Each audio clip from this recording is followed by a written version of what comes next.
ఓం శ్రీ సత్యదేవాయ నమః. సత్యనారాయణం దేవం వందేహం కామదం ప్రభుం. ఏన జాతి సతం విశ్వం ఏన తస్మై నమో నమః. ఓం శ్రీ గోదావరి దేవి నమః. ఆంధ్రప్రదేశ్ ప్రభుత్వం దేవాదాయ ధర్మాదాయ శాఖ శ్రీ వీర వెంకట సత్యనారాయణ స్వామి వారి దేవస్థానం అన్నవరం వారి ఆధ్వర్యంలో గోదావరి విద్యా భారత్ గౌతమీ ముని తపస్ఫలితం గంగాధరుని వరాంశితం గోకర్ణిక స్థలజననం గోదావరిగా నిత్య ప్రవాహం. ఓ సూర్యోదయ సంధాన గోదావరిలో స్నానమాచరించి ఆ గోదావరి తల్లిని స్మరించుకుంటున్నారు ఓ గురువు గారు. ఇది విన్న ఆయన శిష్యుడు గురువు గారిని ఇలా ప్రశ్నించాడు.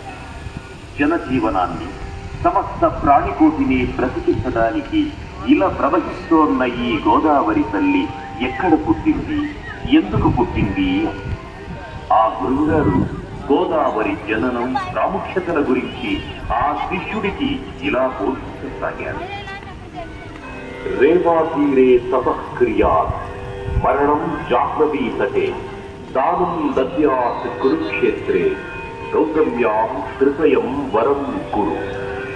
నర్మదా నది తీరంలో తపస్సు చేసిన విశేష ఫలితం, గంగా నది తీరాన శరీరాన్ని వదిలిన విశేష ఫలితం, కురుక్షేత్రంలో దానం చేసిన విశేష ఫలితం, ఈ 3 ఫలితాలను మించిన 3 రెట్ల ఫలితం ఈ గోదావరిలో స్నానమాచరించడం వల్ల కలుగుతుంది అంటూ నీలా సందిగ్ధంలో ఉన్న ఎంతో మంది ఉంటారు. వాళ్ళందరికీ కూడా ఇది తెలుసుకోవలసిన అవసరం ఉంది. దేశమంతయు క్షామము రాకపోయిన గోదావరి మాయాభూమి దాని అది రాసిన గౌతమముని ఒక చిన్న దండకి దానిని అధికించగా తక్షణమే అది మరణిస్తుంది. ఈ చూసిన మునులు గౌతమముని గోవమును గావించినారని అనుకుంటున్నారు.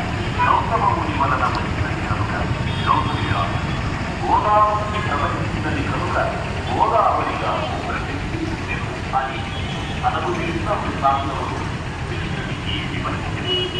పవిత్రమైన కార్యాచరణకు వచ్చినది కనుకనే గోదావరి తల్లి పవిత్రమైనది.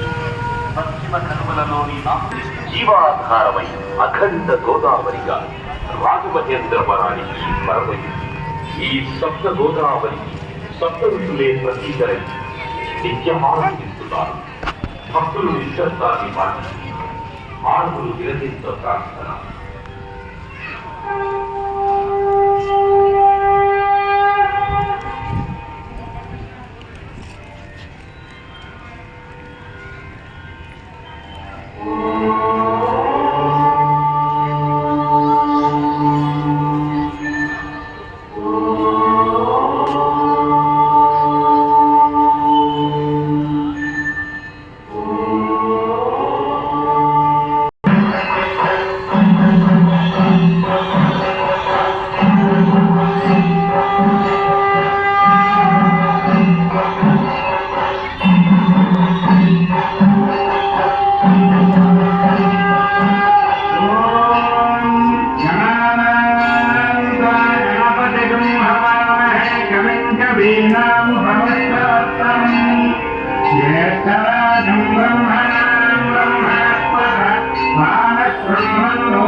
పరమేశ్వరుడు పరమజ్యోతి స్వరూపుడు ఈ ఏకహారతిని దర్శించుకోవడం వల్ల పరమేశ్వరుడి అనుగ్రహం పొంది అజ్ఞానం వహించి జ్ఞానం